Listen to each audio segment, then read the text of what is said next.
কি বুঝাইতেছে? সুনামগঞ্জের বন্যা আর হাজার লোকের কর্মসংস্থান।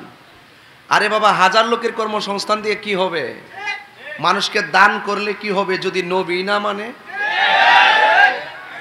কথা বলেন না কেন, ঠিক না বেঠিক? এই জন্য আমি আমার অন্তরস্থল থেকে আমি আব্দুল্লাহ যুক্তিবাদী জিহাদি সাহেবকে আমি মুবারকবাদ জানাই যে তিনি খুব সুন্দর করে ভাঙ্গা ভাঙ্গা বুঝাই দিয়ে গেছে। আমার নবী 40 বছরে নবুয়ত প্রকাশ পাওয়ার পরে নবী না, উনি নবী আগেও ছিল, নবী হইয়াই দুনিয়াতে আসছে। 40 বছরে নবুয়ত প্রকাশ পাইছে, কিয়ামত পর্যন্ত ওই নবীর নবুয়ত থাকবে, নবীর পরে আর কোনো নবী আসবেন না। মৌলভীবাজারের মানুষ, আপনারা অনেকে বলবেন যে আমি হিংসা পরায়ণ হইয়া মনে হয় আলেমের বিরুদ্ধে লাগছি। আলেম যখন জালেমের মতো কথা বলবে তাকে আলেম মানার কোনো সুযোগ নাই।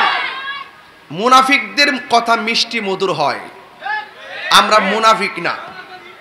আমরা কি না? মুনাফিক না। আমরা ঘরের ভিতরে লাইভ অনুষ্ঠানে যেই কথা বলবো, হাজার লোকের সামনে মাঠে এসে সেই কথাই বলবো। আমাকে বিষয় দিয়েছেন কবর এবং হাসর নিয়ে আলোচনা করার জন্য।